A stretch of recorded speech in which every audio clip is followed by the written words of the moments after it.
Are you ready to play ball? It's officially opening day in America's finest city here. In just a few hours, the Padres starting the 2026 season against the Detroit Tigers at Petco Park. Thanks for joining us. It's 6 a.m. on this opening day. I'm Eric Connors. And I'm Netta Irampur. So excited for this. The game is set for 1:10 p.m. Baseball is back. We have team coverage from Petco Park. News 8's Vanessa Paz with everything you need to know if you are going to the game. We do want to start with Chris Groh and Jake Garriani. Look at them previewing all the action right there by the field, guys. How's it going?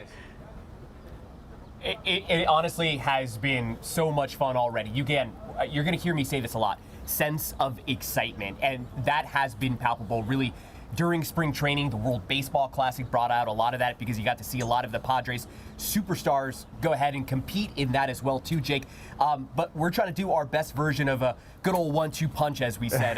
Yeah, you're kind of like Barry Bonds back in the day, and I'm just whoever was hitting third or second in front of him, just hoping to get on base so you can go ahead and hit that home run out of the park.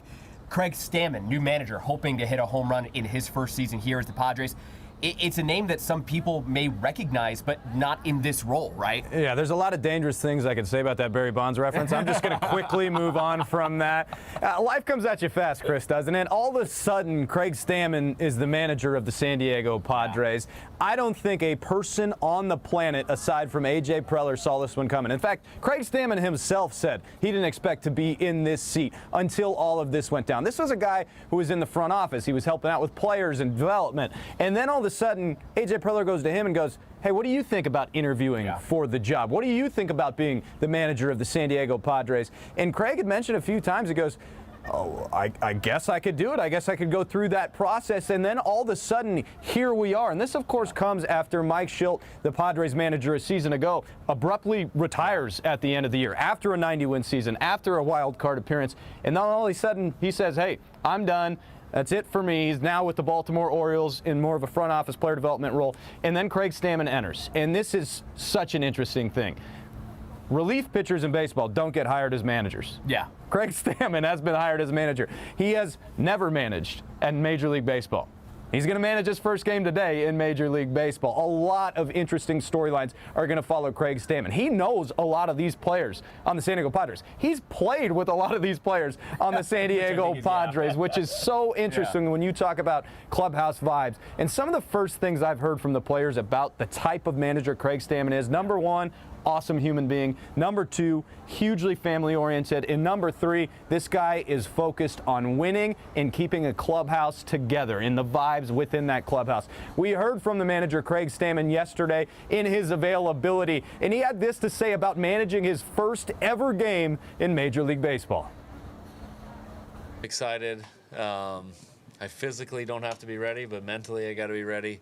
It's a different way to think about opening day, but exciting nonetheless to get the baseball season started, and our players get to show off their talent to everybody else. We're ready for opening day. That's what I would sum our team up as. Spring training went really well.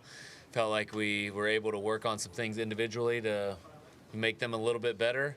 Try to get that 1% a little bit better before the season started, and then as a team we're coming together chemistry-wise and camaraderie-wise. That helps when you have a lot of the same players coming back. So excited to kind of build off, what we've accomplished in the past and hopefully take that to new heights.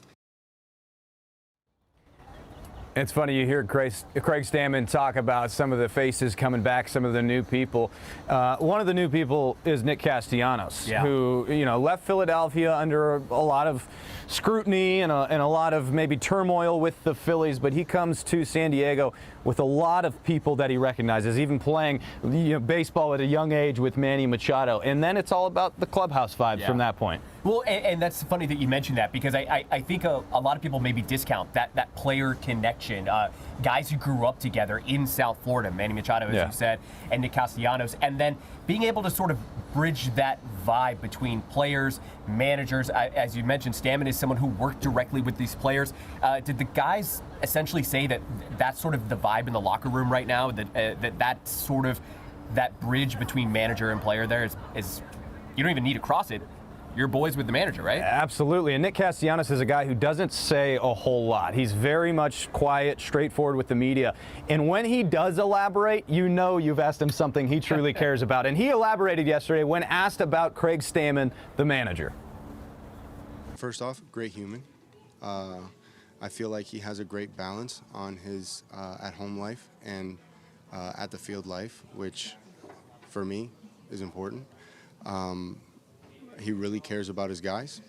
And honestly, you would never really notice that this was his first time as a manager. I think he handled it very well. I think he did things to keep the clubhouse light. I don't know how much of the staff he picked or AJ picked, but everybody is a really good person and excited to work. So, I mean, just for me, thumbs up across the board. All right, thumbs up across the board, but that's because Craig Stamon hasn't managed a game yet, so we'll see what happens. We'll see if those thumbs up continue. Hey, if you're winning, they always stay up. That's right. Sky-high expectations from the fan base as well as the players. No doubt about it. Everybody wants to see the Padres in the playoffs, and they want to see them slay the Dragon. We'll have to see exactly what will happen. Now, obviously, a lot of excitement, those expectations. A lot of people going to be coming out to the ball game, maybe with some sick notes, if you will, thrown into work. Our Vanessa Paz, she is here. She is working. She's having a little bit of fun here, though, letting us know everything you need to have dialed in before you cross through those gates, right, Vanessa? Yeah, Chris, I know you mentioned a lot of sick notes. That's what I'm saying. If you see our cameras, you better hide from them because we will be out taking video of all the attendees. In fact, in about T-minus 7 hours or so, there will be about 40,000 fans just flooding in the gates here at Petco Park. And again, one of the men behind it all is the Senior VP of Ballpark Operations, Ken Kawachi. Good morning. Good morning. Thank you. You're a busy man. I mean, I saw like spilled popcorn over there, and you're like, I got to take a picture and send this to someone to clean it up stat. So again, the beautification is part of your contribution. Okay, I know that a lot of people are probably up right now, excited to attend today's game. The know before you go, what are the top tips that attendees need to know today? Yeah, I think it all starts with having a plan about how you're going to get down here. If you already purchased parking, if you haven't, check out Padres.com, buy some pre-sold parking.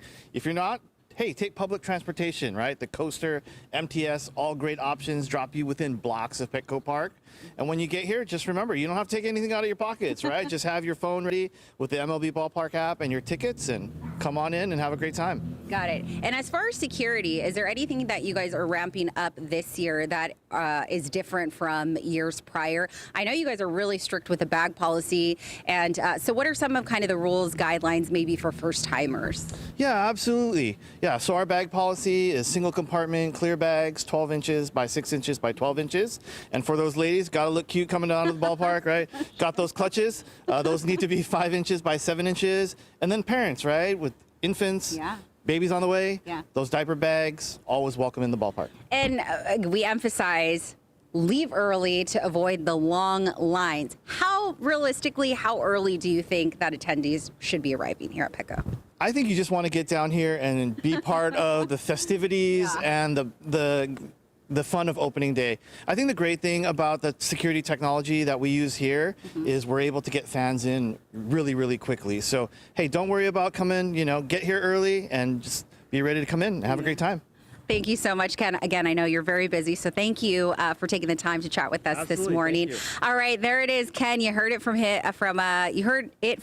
himself that you got to get here early, and public transportation, that's probably the way to go. And Evan, I know that the forecast is going to cooperate with opening day, so I'm sure a lot of people can do, again, the public transit and then walk. It's going to be great walking weather, and I'll actually toss it over now to Evan with today's forecast. Hey, Evan. Good morning, Vanessa. Exactly right. It's a beautiful day out there. We might have a little bit of cloud cover that we're contending with for now, between about now and maybe 9 a.m., but that's typical, the morning fog. And if you're not used to it now, well, hey, as we get through the next couple months, you'll be well acquainted with it. That May gray is coming shortly. But for now, we're getting an early start in March for it.